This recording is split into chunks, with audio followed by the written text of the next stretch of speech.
My brothers and sisters, many people think ugliness is about physical appearance, but true ugliness lives inside the heart. A person may look beautiful, well-dressed, successful, but if the heart is polluted, there is no beauty in the sight of God. What makes this issue worse is that some forms of inner ugliness are obvious, while others hide so quietly that we do not notice them.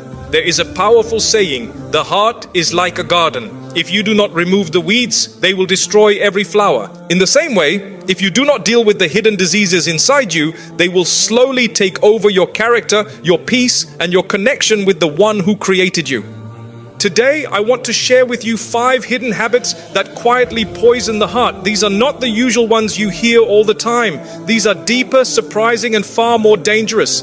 They steal your peace and disconnect you from your Creator without you even realizing it. If you can fix these, you will feel your heart soften, your mind calm, and your life change in ways you never imagined. Listen carefully. 1. Secret self-admiration, loving your goodness too much. There is a very dangerous form of pride that many people never recognize. It does not come from money or fame or job status. It grows quietly from religious actions. This happens when a person begins to admire themselves because they pray regularly, dress modestly, read religious books, give charity, or take part in spiritual activities. At first, these actions are beautiful. But when the heart starts feeling proud of itself, when a person starts thinking, I am better than others because I do these things, that is when the heart begins to rot from the inside. This spiritual disease is hard to detect because it hides under the disguise of goodness. Most people never say these thoughts out loud, but deep inside, they begin to feel superior to others. They silently compare themselves with those who are still learning or struggling.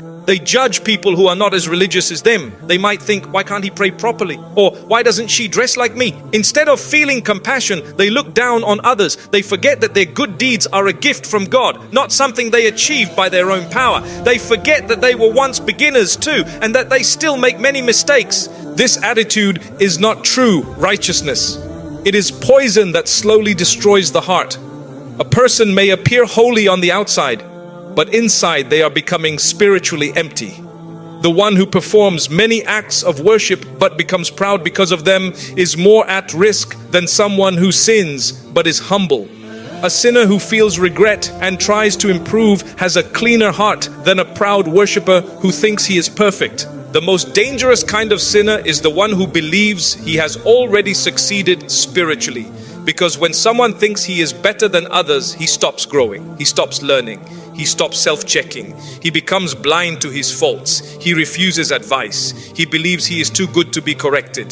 This was the same sickness that destroyed Satan. Satan worshipped God for many years, but when pride entered his heart, his worship became worthless. His downfall was not because he didn't worship, it was because he thought his worship made him superior. So understand this clearly. Good actions only matter when they make you humble, gentle, and kind. If your charity makes you look down on the poor, then your charity has failed. If your prayer makes you judge others, then your prayer has lost its value. If your knowledge makes you arrogant, then your knowledge is harming you, not helping you.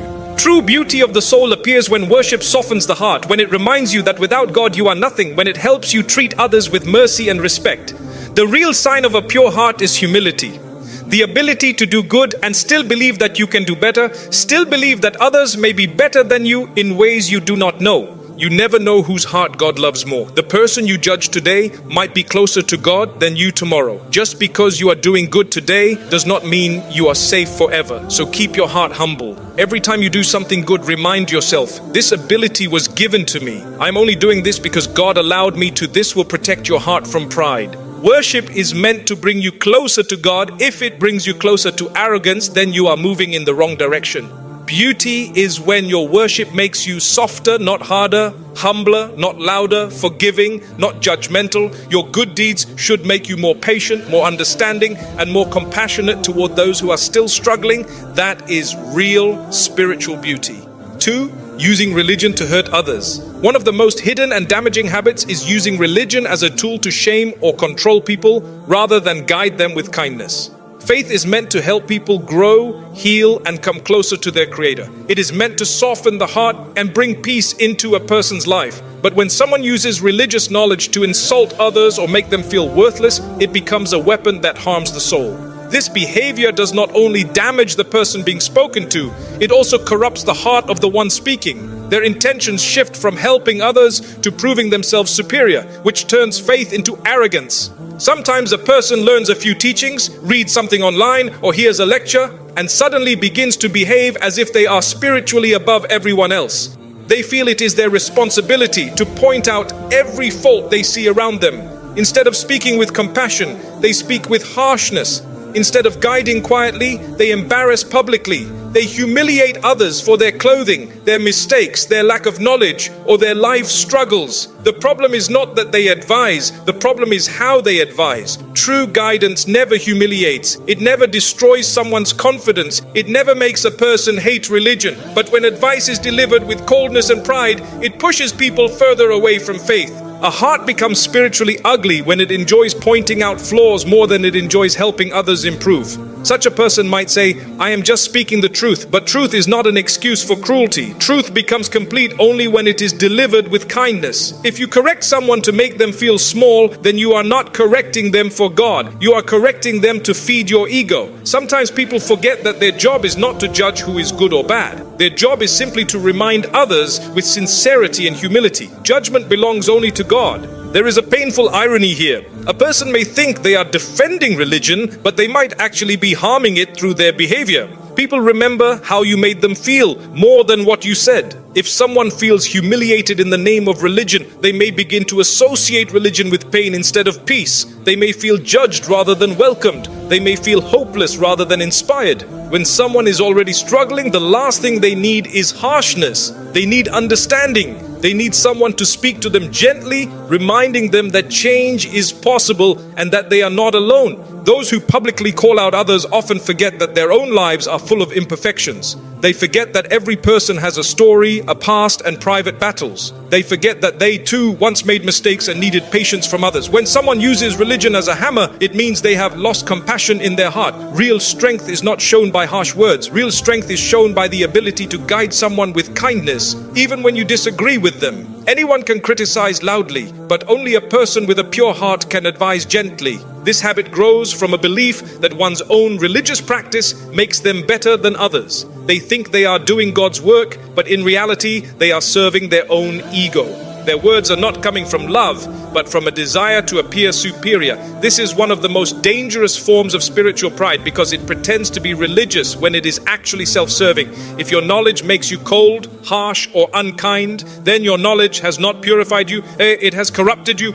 True guidance happens quietly. It happens in private. It happens with respect. It encourages growth rather than forcing shame. If someone advises you in a way that makes you feel valued, supported, and hopeful, that is real guidance. But if the advice leaves you feeling worthless, afraid, or angry, then something has gone wrong. Religion was never meant to break people. It was meant to lift them. So ask yourself, when you speak to others about their mistakes, do you speak to help them or to prove yourself right? Do you speak with compassion or with pride? Do you guide or do you push people away? A beautiful heart never uses faith to hurt others. A beautiful heart understands that people change slowly and each person needs patience and encouragement. Your job is to inspire others, not condemn them. Your job is to plant hope, not fear. When your faith is real, it makes you more humble, more gentle, and more understanding. Using religion to hurt others is a sign that you have missed the true message. Correcting someone with kindness is noble. Correcting someone with pride makes your own heart ugly. The goal of faith is transformation, but transformation is only possible when it is rooted in mercy, not judgment. 3. Enjoying the downfall of others. There is a hidden habit that slowly turns the heart dark, feeling happy when someone else suffers. This is not always expressed openly. Most people never admit it. But deep inside, when someone who once seemed more successful falls, or when someone who hurt you faces difficulty, a small feeling of satisfaction can appear. It is a quiet voice that whispers, "Good, they deserved it." This feeling may seem small, but it is extremely dangerous because it reveals that the heart has begun to enjoy pain rather than compassion. It shows that the heart feels relief not because justice happened, but simply because someone else is hurting. This feeling can arise in many situations. Maybe it is a friend who got a better job than you and later lost it. Maybe it is a sibling who always received more attention and then suddenly experienced trouble.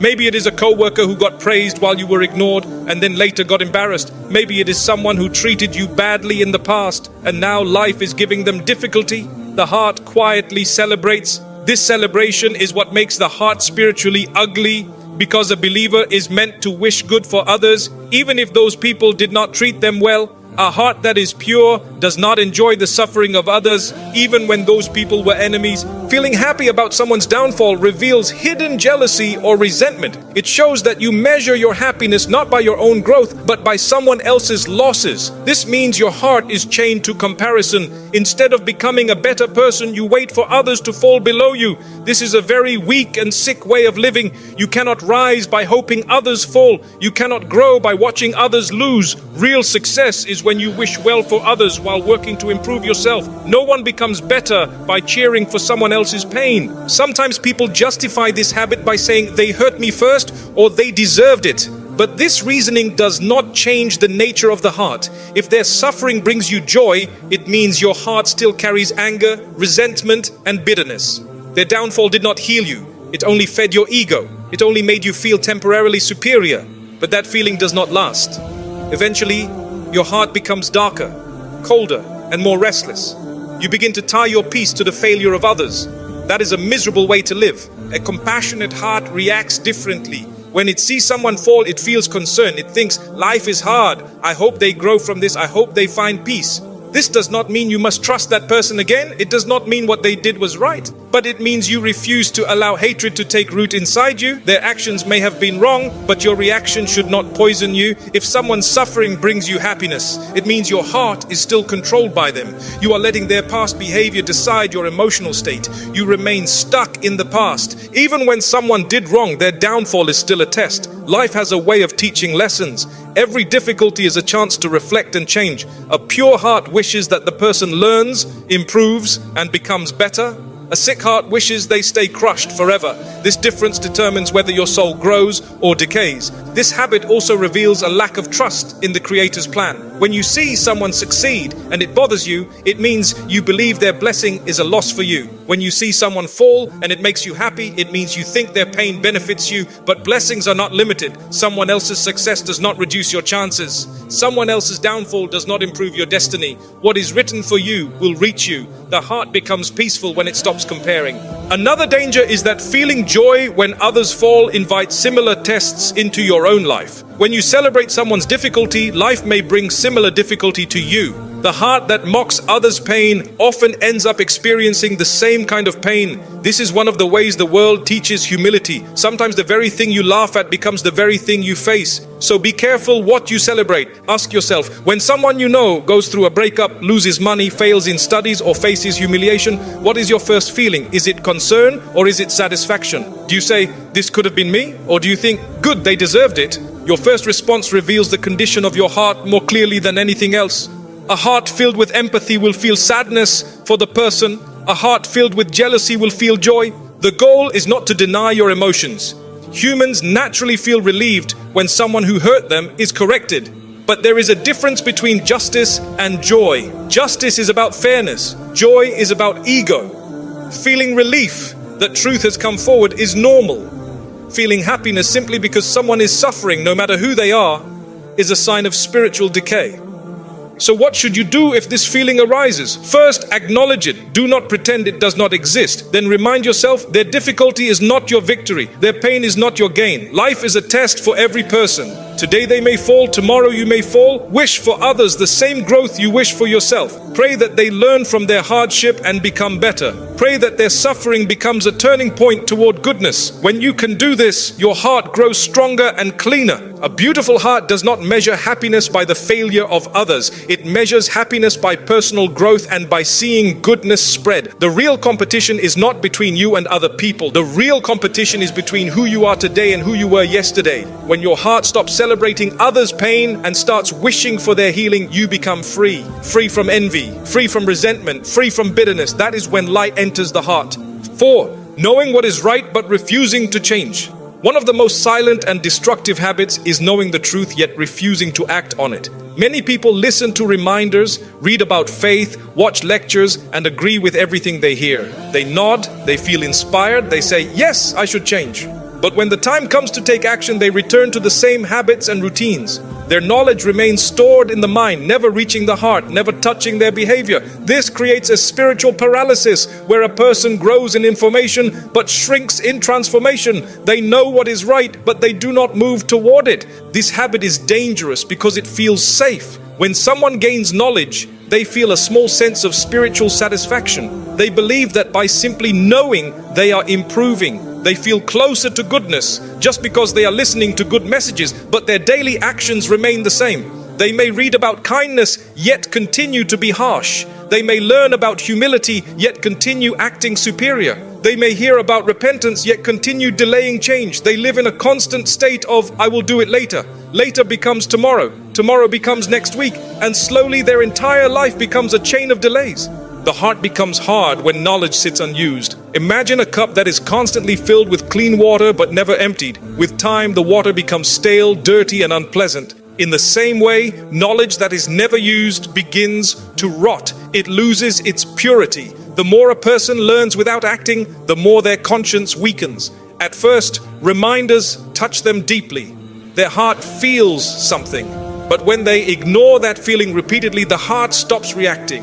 The message becomes familiar, then ordinary, then meaningless.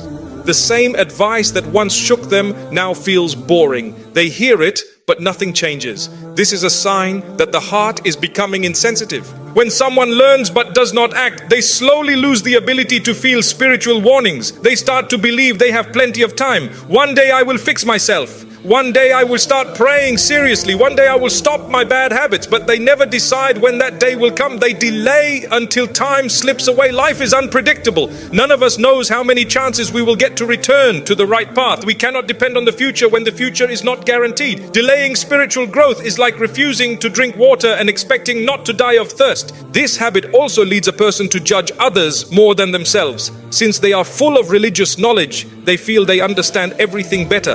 They know the rules, the principles, the teachings. But because they do not practice what they know, they become hypocritical in behavior. They can speak beautifully about faith, yet their daily life shows no change. They remind others to improve while ignoring their own mistakes. They talk about patience but cannot handle small problems. They talk about generosity but hold tightly to every possession. They talk about gratitude while constantly complaining. Their life becomes a contradiction between what they know and what they do. This gap between knowledge and action is dangerous because it tricks the person into thinking they are better than they really are. They may think, at least I know what is right. But knowing is not enough. Knowledge is a tool, not an achievement. It becomes valuable only when it is used. A hammer does nothing on its own. It builds only when the hand moves. The same is true for knowledge. It does nothing on its own. It changes a person only when it is put into action. Even small actions matter. Many people believe that change must be dramatic. They think, if I can't change everything, I will change nothing.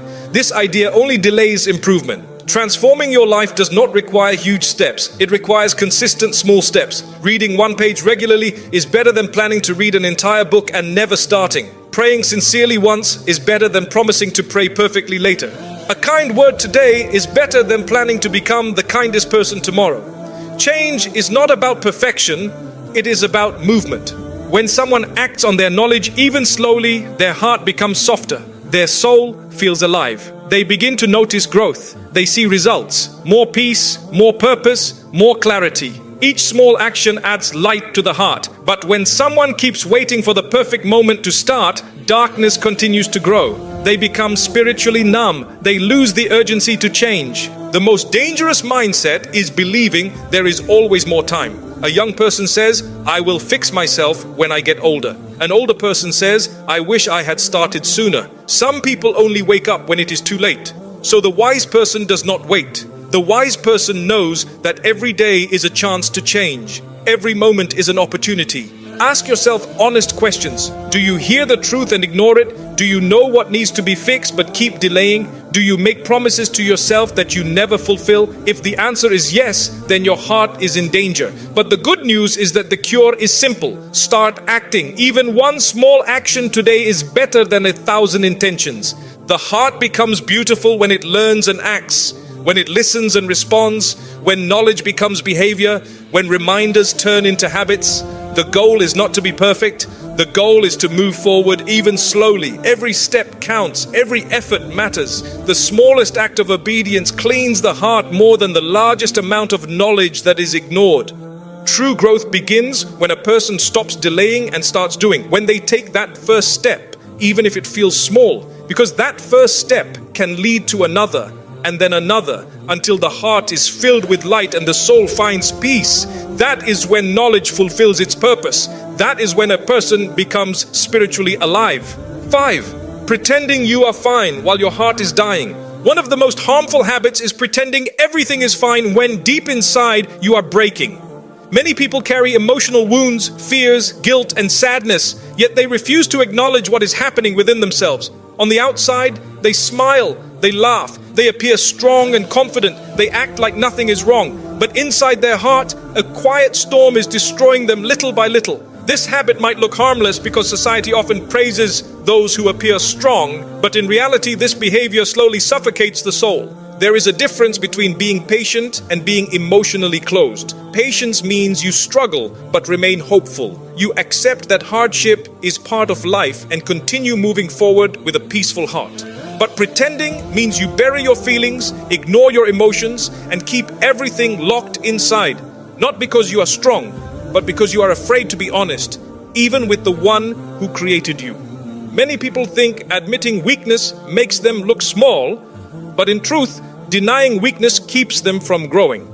A heart becomes spiritually ugly when it refuses to be vulnerable. When someone stops speaking about their struggles to God, when they stop turning to prayer or reflection, when they lose the urge to connect with their Creator, the inner damage becomes severe. They distract themselves to avoid dealing with their pain. They turn to entertainment, work, social media, or constant noise to silence the voice inside that is calling for help. They avoid quiet moments because they know their emotions will surface. Silence becomes frightening because it forces them to face what they have been hiding.